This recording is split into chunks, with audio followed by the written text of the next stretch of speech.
Hello friends, welcome back to my channel. मैं स्मिता।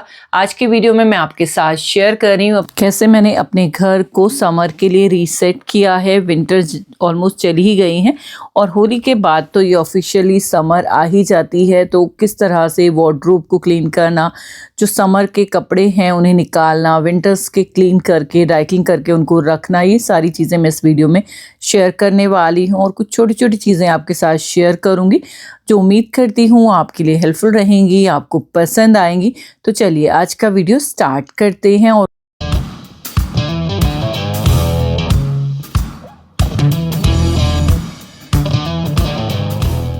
आज दिन की शुरुआत हो रही है सिंपल से ब्रेकफास्ट के साथ में। सैंडविच मैंने बनाए थे और थोड़ी सी स्ट्रॉबेरी कट कर ली थी। और ये जो क्लिप आप देख रहे हैं ना, ये वैष्णो देवी की है। मैं बीच में वैष्णो देवी गई थी होली से पहले, तो आने के बाद काफ़ी तबीयत भी ख़राब हो गई थी, इसलिए होली पे बहुत ज़्यादा वीडियोस आपके साथ शेयर नहीं कर पाई। और यहाँ पर मैं ले रही हूँ फुट मसाज और इससे काफ़ी रिलीफ भी मिल गया था। और इस बीच जब मैं रेस्ट कर रही थी, तबीयत थोड़ी ख़राब थी, तो क्लीनिंग वाला जितना भी काम था ना वो मैं रेगुलर बेसिस पे कर रही थी क्योंकि मशीन में ही करना था। तो जो जैकेट्स वगैरह होती हैं उनको भी मैं घर पर ही वॉश करती हूँ अधिकतर। बहुत ही रेयर होती हैं कुछ ऐसी जैकेट जिनको आपको ड्राई क्लीनिंग के लिए देना होता है। तो यहाँ पे कोई भी माइल्ड डिटर्जेंट आप ले सकते हैं। मैं ये लॉन्ड्री शीट इस बार यूज़ कर रही थी।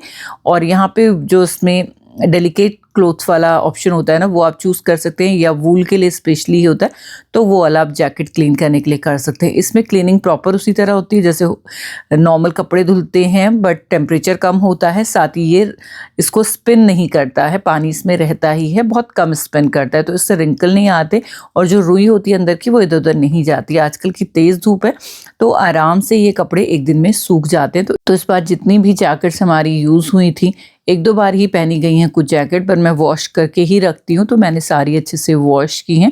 और इस तरह से धूप में आप डाल देंगे ना, एक दिन में अच्छे से ड्राई हो जाती है, ज़रूरत नहीं पड़ती है। बीच में आप पलट लीजिए और इस तरह से आपके कपड़े धुल के जब रेडी हैं तभी आप उनको रख पाते हैं आसानी से। और जो ड्राई क्लीनिंग के लिए कपड़े जाने थे वो भी मैंने दे दिए थे और वो भी आ गए थे, तो उनको भी मैंने अच्छे से रख दिया।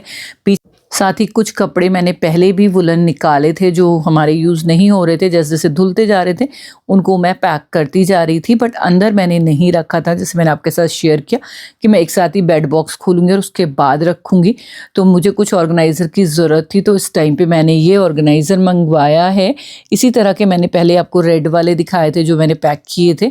तो अभी इस टाइम ये पोल्का डॉट टाइप का डिज़ाइन था, बहुत थिक नहीं है इसका कपड़ा, बट ये कि हाँ हल्के फुल्के कपड़े रखने के लिए ठीक है ये, और चल जाते हैं अच्छे। मैं पहले भी इस ब्रांड के यूज़ कर चुकी हूँ, तो इसका लिंक मैं आपको डिस्क्रिप्शन बॉक्स में दे दूँगी इन केस आपको लेना हो। तो डिफरेंट डिज़ाइन है इसमें।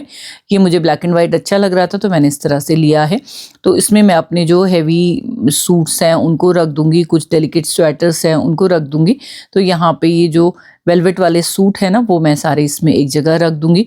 और ये 3 है मेरे पास, तो डिफरेंट कैटेगरी के हिसाब से मैं कपड़ों को रख देती हूँ, ताकि जब निकालना हो ना कपड़ों को तो आपको पता रहे कि इसमें अगर वेलवेट सूट दिख रहा है तो उसमें सारे वेलवेट सूट ही होंगे, या उसी से रिलेटेड कुछ चीज़ें होंगी, या जिसमें जैकेट हैं उसमें सिर्फ जैकेट ही हैं। तो इस तरह से उनको सेग्रीगेट करके रखते हैं तो निकालना आसान होता है। इनकेस कभी हम बीच में समर में भी विंटर वाली जगह पे जा रहे होते हैं जहाँ पे ठंडी होती है, जैसे लास्ट ईयर मैं केदारनाथ गई थी, तो समर में भी विंटर वाले कपड़ों की ज़रूरत कई बार पड़ जाती है। तो उस केस में फिर आपको पूरा उथल पुथल नहीं करना होता, और छोटे छोटे सेक्शन में कपड़े होते हैं ना तो बहुत ज़्यादा खोलने की ज़रूरत भी नहीं होती है। तो इस बार मैंने काफ़ी सारे ये ऑर्गेनाइज़र यूज़ किए हैं अपने कपड़ों को रखने के लिए। ऑलरेडी मेरे पास बड़े वाले हैं, बट बड़े वाले में एक साथ जब हम रखते हैं ना तो पूरा खोलना पड़ता है। इस तरह से छोटे छोटे जो पैकेज होते हैं इनको खोलना और रखना बहुत आसान है, और बहुत छोटी सी जगह में भी ये आ जाते हैं बहुत आसानी से। तो इस तरह के ऑर्गेनाइज़र पर आप ज़रूर इन्वेस्ट करें। ये कपड़ों को धूल से तो बचाते ही हैं, साथ ही इनको सेग्रीगेट करने में भी हेल्प करते हैं।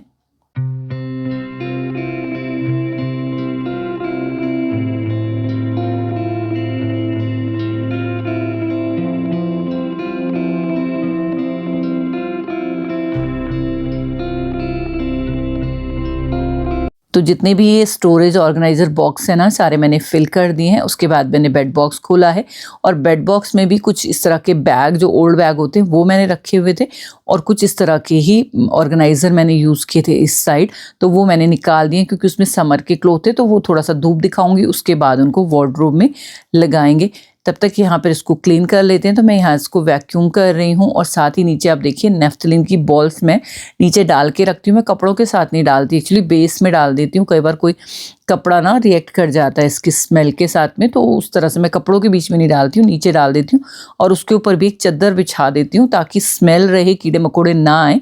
ये देखिए पुरानी बेडशीट का आप इस तरह से यूज़ कर सकते हैं और जो सिंथेटिक वाली होती है ना स्पेशली वो बहुत अच्छी रहती है इसमें। तो ये मैंने इस तरह से एक लेयर नीचे लगा दी है और अब ये जितने भी मैंने ये ऑर्गेनाइज़र भर के रखे हैं ना कपड़ों से वो मैंने सारे इस तरह से लगा दिए हैं। साइड में कुछ एक्स्ट्रा जगह थी तो यहाँ पर एक ये मेरा कॉफ़ी मेकर है, इसको मैंने इस तरह से रख दिया है क्योंकि विंटर्स में ही यूज़ होता है, समर में ये भी यूज़ नहीं होता। तो यहाँ पर एक साइड के पोर्शन में ना ये 6 इस तरह के बॉक्सेस आ जाते हैं। यहाँ पे मैंने 5 रखे, एक तरफ ये कॉफ़ी मेकर रखा हुआ है। तो देखिए काफ़ी सारे कपड़े मेरे एक जगह पर ही ये आ गए हैं। बस ऊपर से ये जो चादर का आधा पार्ट है ना ये मैं ऊपर से इस तरह से डाल दूंगी, तो इस तरह से ये डस्ट से बचे रहते हैं, बिल्कुल भी ख़राब नहीं होते।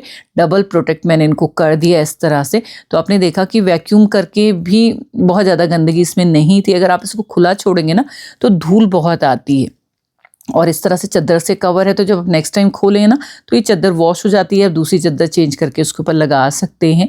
दूसरी साइड से भी जो कपड़े थे वो मैंने बाहर निकाल दिए हैं और उसको क्लीन करने के बाद उसमें भी हम कुछ कपड़े रखने वाले हैं। तो यहाँ पर जो हमारी गर्म बेडशीट थी ना उनके लिए मुझे कुछ अभी ऑर्गेनाइज़र नहीं मिल रहा था क्योंकि छोटे वाले में सिर्फ 2 आ रही थी। तो यहाँ पर इस तरह से जो ओल्ड हमारी चुन्नी होती है ना कॉटन की, उनका यूज़ आप कर सकते हैं। तो यहाँ पर मैंने एक गठरी सी बना दी और मेरे हस्बैंड मजाक उड़ा रहे थे कि कहाँ सीखी तुमने ये गठरी बनानी। तो मैं उन्हें बता रही थी कि मैं पहले ना फेरी का काम करती थी तो मुझे गठरी बनानी आती है। तो उस तरह की मस्ती मजाक भी चलती रहती है काम करते करते, तभी काम होता है। तो मैंने एक एक गठरी बनाकर इस तरह से रख दी है और उसको इस तरह से रखा है कि धूल ना आए।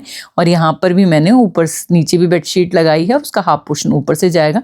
ये ऑर्गेनाइज़र आप साइड में देख रहे हैं ना ब्लू कलर का, ये मैंने लास्ट लिए थे। ये काफ़ी बड़े हैं एक्चुअली, इनके अंदर आप ब्लैंकेट रख सकते हैं पर इसका कपड़ा मुझे ना काफ़ी पतला लगा तो ब्लैंकेट का वेट शायद ना ले पाए, इसलिए मैं इनमें कपड़े ही रखती हूँ। तो रेगुलर यूज़ होने वाले कपड़े मैंने इसमें रखे हुए हैं। बस यहाँ पर भी सेम वे बेडशीट का एक पोर्शन नीचे और एक पोर्शन ऊपर करके मैंने इस तरह से कवर कर दिया। इस तरह से जो धूल वगैरह रहती है ना वो अंदर नहीं जाती और डस्ट प्रूफ रहते हैं हमारे कपड़े, तो डबल प्रोटेक्ट हो जाते हैं इस तरह से। इन केस आप अपने जो वुलन क्लोथ है ना उनको बेड बॉक्स में नहीं रखते हैं, आपकी वार्डरोब में इतनी जगह है कि वुलन क्लोथ वहाँ पे रखे जा सके, तो जैसे मैं अपने बेटी की अलमारी में उसके वुलन उसी की अलमारी में रखती हूँ क्योंकि उसके काफ़ी सारे स्पेस है। तो उसकी जो नीचे की 2 ड्रॉर है ना वो वुलन के लिए मैं यूज़ करती हूँ।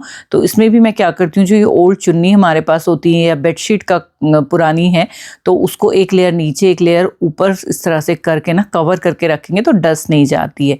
अब आ जाती है बारी वो कपड़े जो हमने बेड बॉक्स से निकाले हैं और अब उनको अलमारी में जगह देनी है। तो ये सारे कपड़े मैंने थोड़ी देर धूप में रख दिए थे, हल्की सी धूप लग गई है। अब इनको हम सेग्रीगेट करेंगे। यहाँ पे डीक्लटर भी करना उतना ही इम्पॉर्टेंट है क्योंकि हर सीज़न कुछ ना कुछ कपड़े ऐसे होते हैं जो हमें निकालने होते। तो यहाँ पे इस तरह से मैंने ये अरेंज कर दिया अपनी अलमारी। नीचे सारे बॉटम वियर रखे मैंने, सेकंड जो सेल्फ है उसमें टॉप हैं सारे, और इसी तरह से ये सेक्शन है, इसमें भी काफ़ी सारी पैंट्स या जो मेरी योगा पैंट्स हैं वो सारी हैं, टी शर्ट्स हैं। तो ये मैं इस तरह से रखती हूँ ताकि ऊपर से दिखती हैं तो निकालना काफ़ी इजी रहता है। अभी ये मैंने जस्ट रखी हैं, कोई पैटर्न बना के नहीं रखा क्योंकि बहुत हेक्टिक हो जाता है इस तरह से। धीरे धीरे वार्डरोब को भी ऑर्गेनाइज कर देंगे। तो इस तरह से ये मेरी जितना भी सामान मैंने निकाला था ना वो ऑलमोस्ट वार्डरोब में चला गया है। इसके अलावा जो एक्स्ट्रा है वो मैं अलग जगह रखूँगी, तो वो मैं बाद में ऑर्गेनाइज़ करूँगी।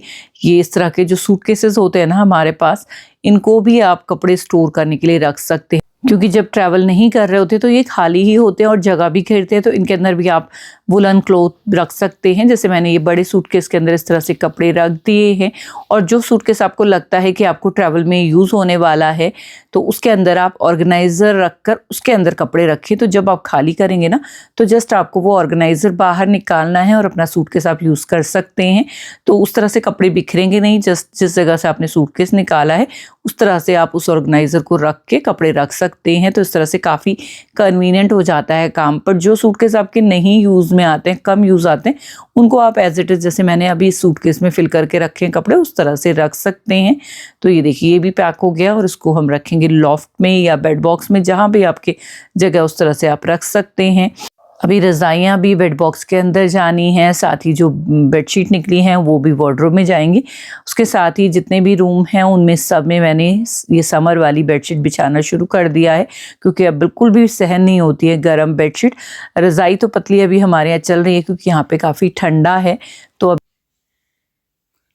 भी ऑलमोस्ट देखिए काफ़ी सेक्शन में खाली खाली हो गए, जहाँ पे मैंने पहले ब्लैंकेट रखी हुई थी, तो ये भी मैंने खाली करके पैक कर दी हैं। अब जो हमारी बेडशीट निकली हैं समर की, वो भी मैं धीरे धीरे ऑर्गेनाइज करूँगी। प्रॉपर ऑर्गेनाइज अभी नहीं कर रही हूँ, इसी तरह से तय करके मैंने रखा था, उसी तरह से निकाल के इनको लगा दूँगी अलमारी में, और फिर बीच में कभी जब टाइम मिलेगा ना तब इसको प्रॉपरली हम ऑर्गेनाइज करेंगे। इस तरह से क्या होता है ना, सामान अपनी जगह जब पहुँच जाए फिर आपके पास काफ़ी टाइम होता है, बाद में आप उसको अरेंज कर सकते हो अपनी हिसाब से कि जितनी जगह है उस हिसाब से। बट अभी फ़िलहाल के लिए जो चीज़ें जहाँ रहती हैं वहाँ एटलीस्ट मैंने उनको रख दिया है, और इस तरह से जो चीज़ें जैसे बेड कवर्स हैं उनको हटा के रख दिया है, तो उस तरह से मैंने कर दिया है। लॉफ्ट से भी कुछ सामान निकला है जिसमें इस तरह के ये हमारी एसी क्विल्ट्स हैं, वो सारी चीज़ें रखी हुई थी, तो इनको भी मैं खाली कर दूँगी और इनकी जगह पर हमारी रज़ाइयाँ और जो हम अभी इस टाइम पे यूज़ नहीं कर रहे हैं मोटी ब्लैंकेट, वो सारी चली जाएंगी। तो इस तरह से अगर हमारे पास ऑर्गेनाइज़र है ना सही साइज़ के, तो बहुत ही कन्वीनियंट हो जाता है किसी भी काम को करना। क्योंकि देखिए रज़ाई हमें रखनी तो है ही, बट ऐसे खुले हम रख नहीं सकते, अगर उसके लिए ऑर्गेनाइज़र है तो उसमें बहुत आसानी से आ जाएगा। और साथ ही रज़ाई के मैंने रज़ाई का कवर भी इसी के साथ रख दिया, ताकि जब ये हमें अगली विंटर्स में ज़रूरत पड़े ना, तो साथ के साथ हमें कवर भी वॉश करके मैंने इसमें रखा हुआ है। तो इस तरह से काफ़ी ईजी हो जाता है। अगर आप प्लानिंग से चीज़ें रखते हैं ना, तो उसको ढूंढने में भी ज़्यादा मेहनत नहीं लगती और वो बहुत अच्छे से आप उसको ऑर्गेनाइज़ करके रख सकते हैं। तो ये सारा सामान जाएगा लॉफ्ट में। ये देखिए ऊपर मैंने सारा रख दिया है, और जो स्पेस बचा हुआ है ना उसमें भी अभी काफ़ी सारा सामान आएगा, क्योंकि अभी ये जो काम है ना ये चल ही रहा है, और काफ़ी सारी ब्लैंकेट ऐसी हैं जो ड्राई क्लीनिंग के लिए गई हैं, तो उनके लिए भी स्पेस मैंने ऊपर छोड़ा हुआ है। तो इस तरह से अपने घर को समर के लिए मैंने काफ़ी हद तक रीसेट कर दिया है। अभी काफ़ी सारे एरिया, किचन, लिविंग रूम सारे बाकी हैं, वो भी मैं आपके साथ शेयर करूंगी। साथ ही काफ़ी सारे अमेजिंग समर हैक भी आने वाली वीडियोस में आपके साथ मैं शेयर करने वाली हूं। तो अगर आप मेरे चैनल पर फर्स्ट टाइम आए हैं तो चैनल को सब्सक्राइब करना नहीं भूलें, और अगर आप पहले से ही चैनल पर हैं तो प्लीज़ जो चीज़ें आपको पसंद आती हैं या क्या आप मेरे चैनल पे देखना चाहते हैं वो सजेशन मेरे साथ ज़रूर शेयर करें। आज के लिए बस इतना ही। मैं मिलती हूँ आपसे किसी और नई इंटरेस्टिंग वीडियो के साथ। तब तक के लिए bye. Thank you, thanks for watching, have a nice day.